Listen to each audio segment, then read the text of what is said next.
Hello, everyone, and welcome back to the Educate community. If it's your first time here, I'm Rebecca Simons, and this is the channel where we discuss all things EdTech.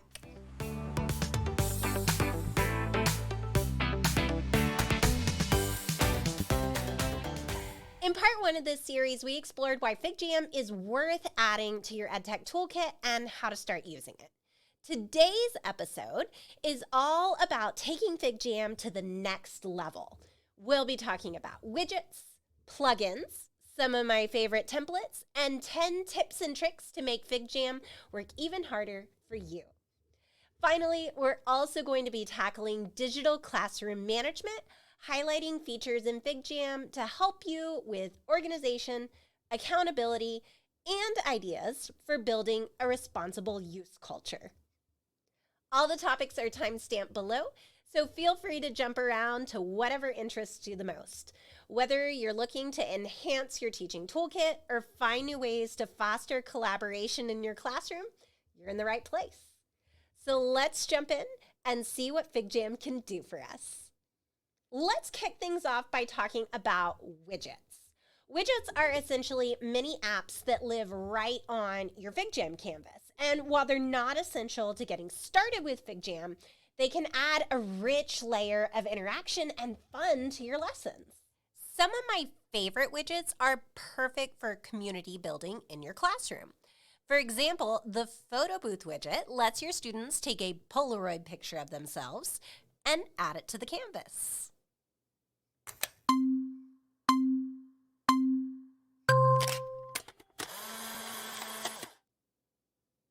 I partnered with one of our professors on campus to create a FigJam where students use the Polaroid to take a picture of themselves, which they added to a section that included facts and additional images that represented them.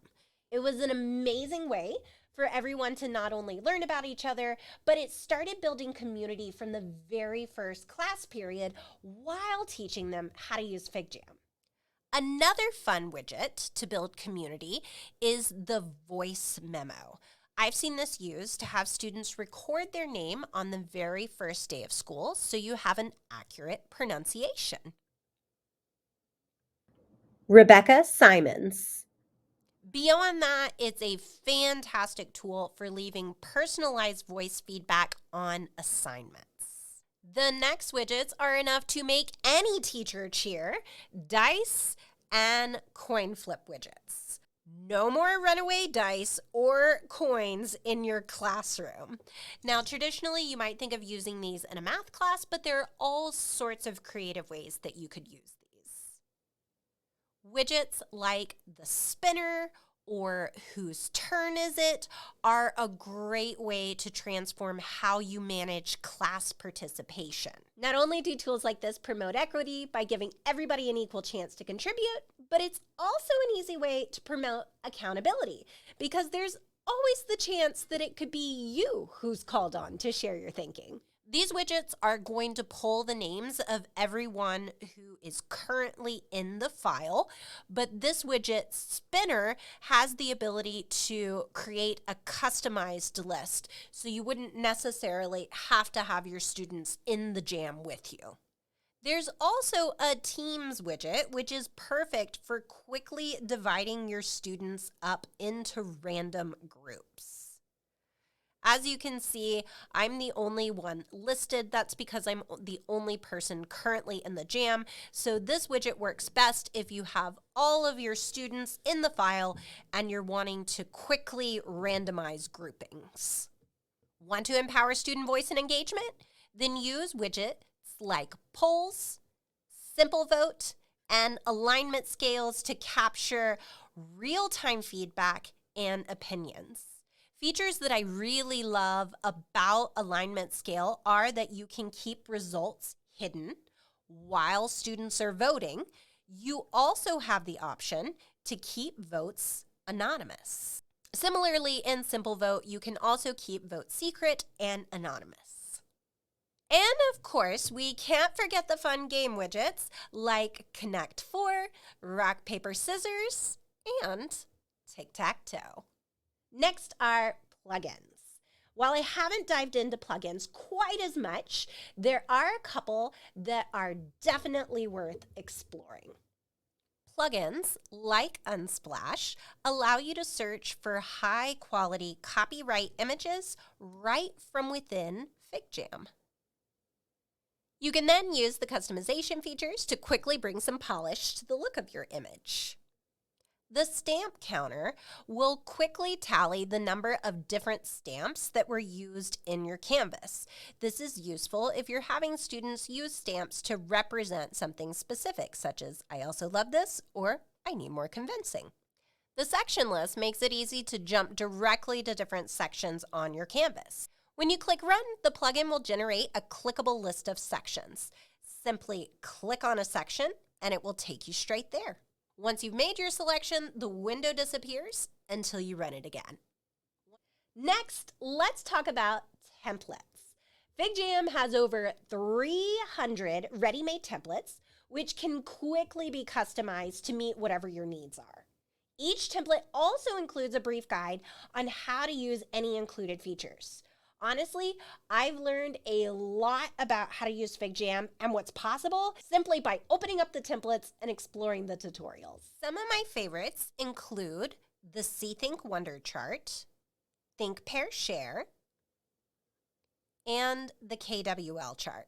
I also love the whole class check-in template, which is perfect for a quick exit ticket, the choice board activity template, and the All About Me student intro activity. This particular activity would be a great way to get to know your students better, but it's also an easy entry point for learning how to use FigJam collaboratively as a class. Now, part 1 of this series, we heavily focused on what tools were available and their basic functionality. Now I want to share 10 tips and tricks to help you become a FigJam power user.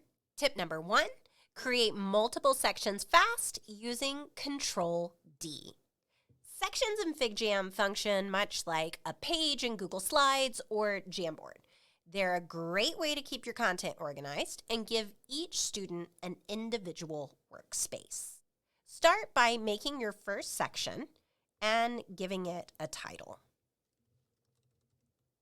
Then press Control-D to duplicate it.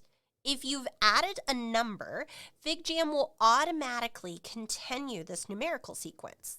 This is a great management strategy if you assign numbers to students in your class.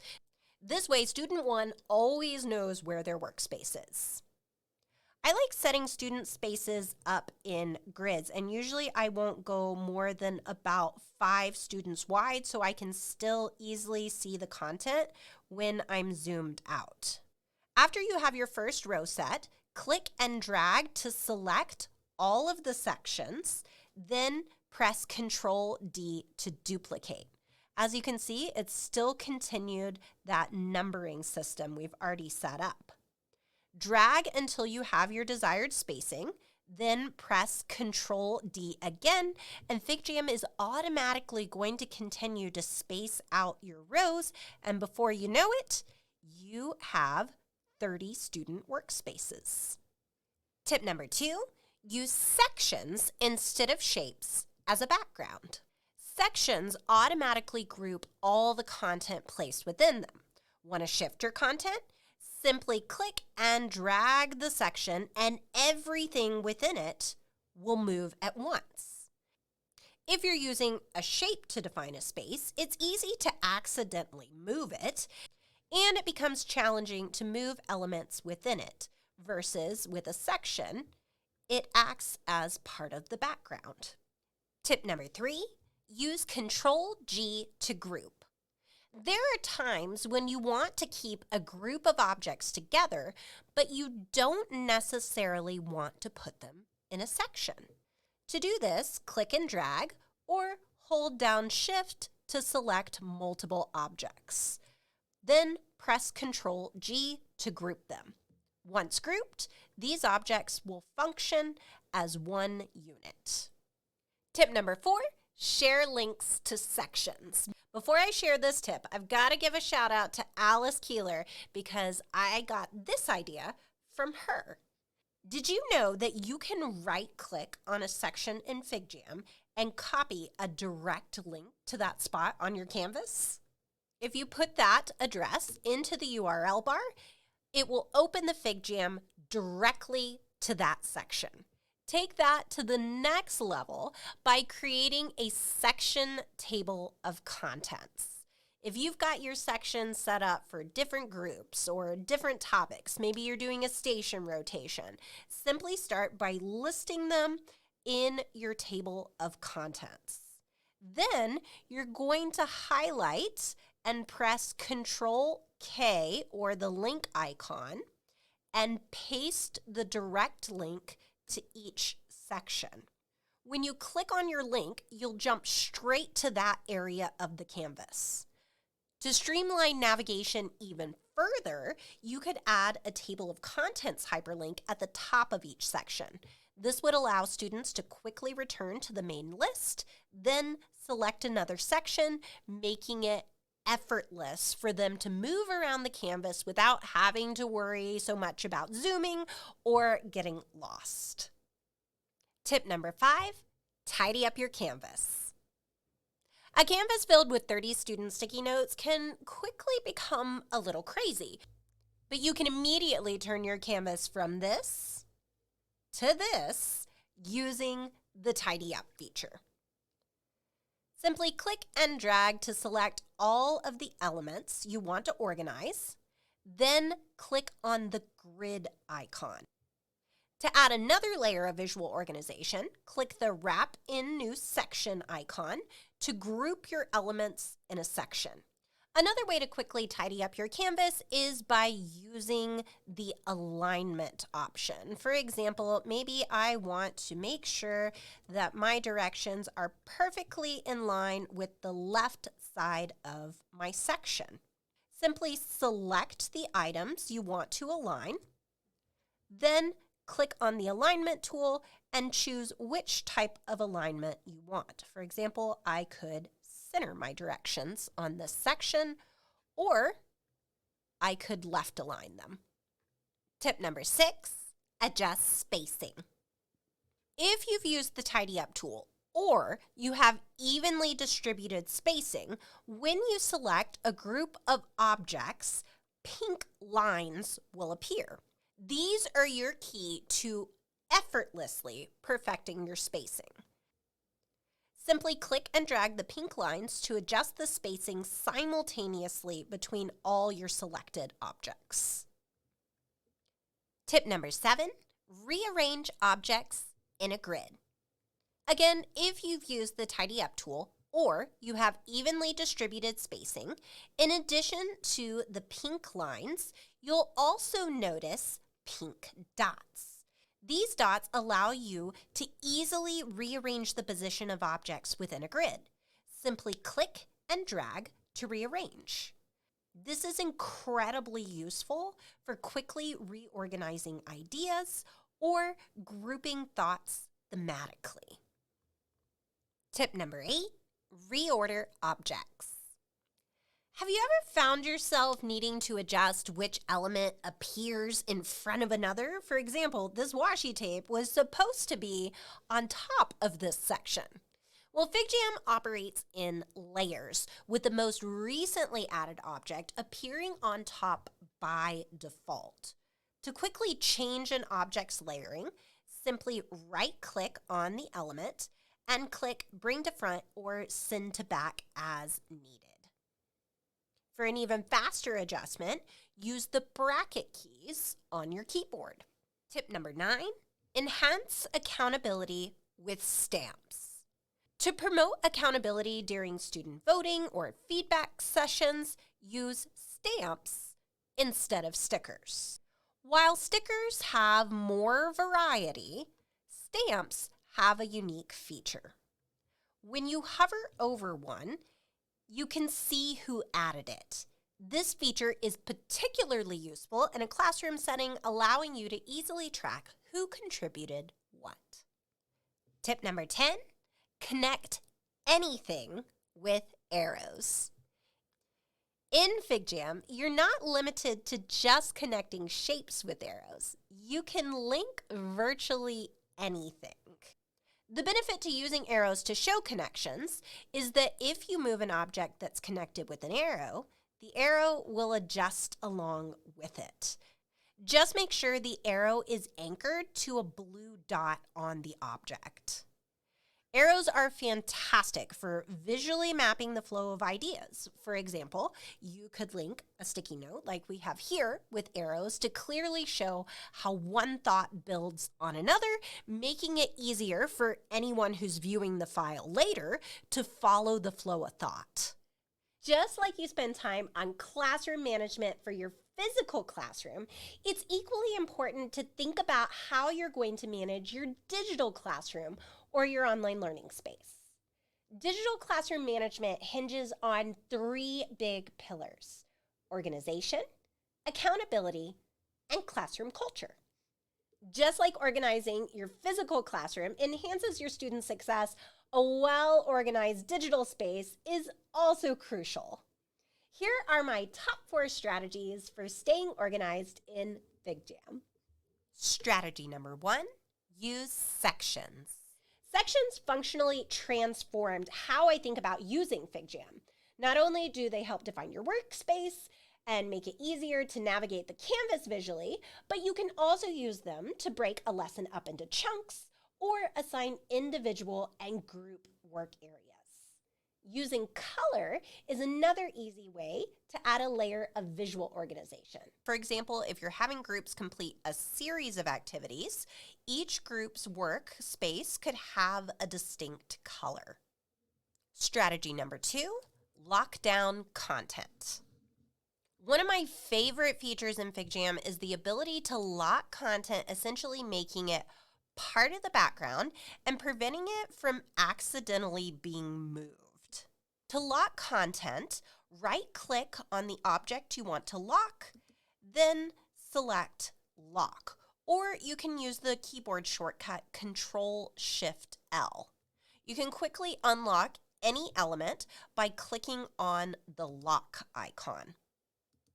Locking an entire section means that everything within the section is locked, but FigJam's layering system allows you to add unlocked content on top of the locked section.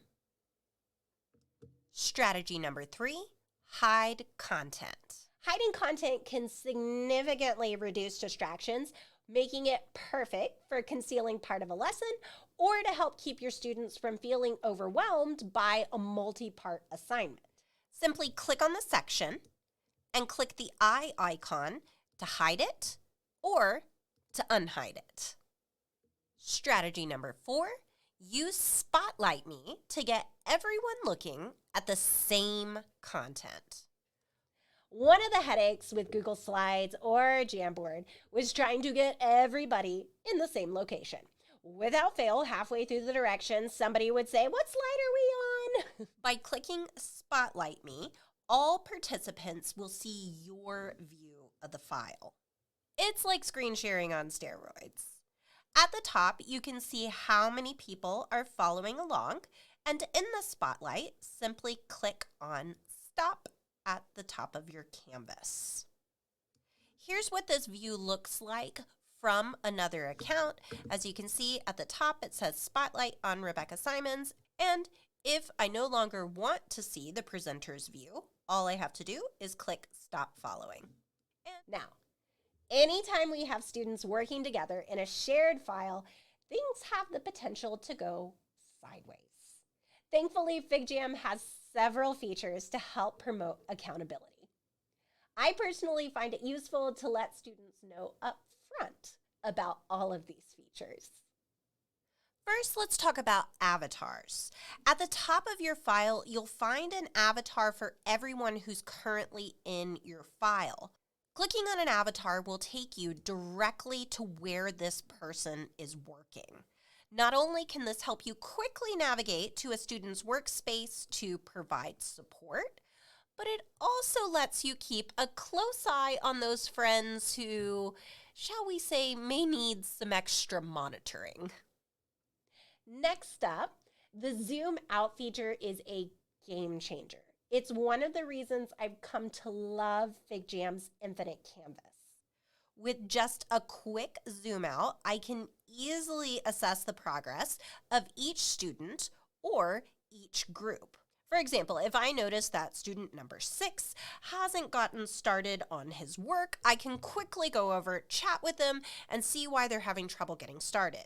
In contrast, if we were using a slide deck, I'd be stuck continuously scrolling through the slides to check on individual progress, or I'd need a separate monitoring system that allowed me to view each student's screen. Next, let's talk about attribution on sticky notes and stamps. These are two of my favorite interactive tools, specifically because I can see who added them. For the sticky note, simply click on the quill icon to reveal who added it, or hover over the stamp. I do want to note that if I were to add the sticky note, another student could contribute to it, and you wouldn't be able to tell whether it was me or the other student who typed on it. Finally, version history is a powerful accountability tool. I'm sure at some point, every seasoned educator has pulled version history in Google to see who typed something or deleted another student's work. FigJam also has version history, which can be accessed by clicking the drop-down arrow next to the file name. Now, personally, I don't feel like the version history is as robust as Google's, but simply letting your students know that version history exists does encourage accountability and responsibility for their actions. I really like FigJam. I personally would use it in my own classroom, but I also want to be fully transparent about some of the accountability concerns that I've been thinking about while making this series. Before I share, I want to add the caveat that I don't think these concerns are unique to FigJam. They could be true in about any platform where we're asking students to work collaboratively. So two of the big concerns for me are cursor chat and comments. Cursor chat messages disappear within seconds and leave no record of the conversation. Similarly, once comments are resolved, they also disappear. I can easily envision scenarios where both of these features could be exploited negatively in a classroom setting. FigJam was originally created for organizations to use. And while I think it has an amazing application for education and they're doing a phenomenal job of stepping into that sphere, I'm going to be eagerly watching to see how they continue to improve their accountability features moving forward. So accountability is a concern anytime we're asking students to collaborate digitally, which is why creating a responsible use culture is an essential part of effective digital classroom management. Anytime you introduce a new tool, it's going to require some thoughtful planning. Here are a few approaches you might consider when introducing FigJam. Idea number 1, start by using FigJam yourself as a teacher for a command center. This approach not only allows you to become familiar with using the tool, but also demonstrates its potential to your students in a practical, hands-on way. Consider using FigJam as your go-to platform for running your morning routine or as a way to organize and store your lesson resources for the week. You also have built-in features like the timer for time management, a quick option for background music, and the ability to embed links you can open without ever having to leave your tab. This is an amazing feature, especially for YouTube videos. Here's a sample of how I created. I can use the visual timeline to jump directly to different sections of my canvas. I can also use my quick links to jump to different sections with brain breaks and a class playlist. Idea number 2, have students initially work in individual FigJam files, then transition to using it in groups, and eventually as a whole class. This gives you time to cover the expectations for what it looks like to work collaboratively in these different settings. Idea number 3, If you want to dive straight into whole class collaboration, think about beginning with a simple task, like each student adding a sticky note to share their thoughts. You can also begin by setting your file to view-only mode while giving instructions, then switch the file to edit mode when you're ready to have your students contribute. Idea number 4, take the time to discuss what responsible use looks like. Every time you introduce a new element, tool, or have students collaborate in a different way, individually versus group versus whole class, take those few minutes to discuss what responsible use looks like. For example, when introducing sticky notes, you might talk about why you wouldn't want to move someone else's sticky note or type on a sticky note that's not yours.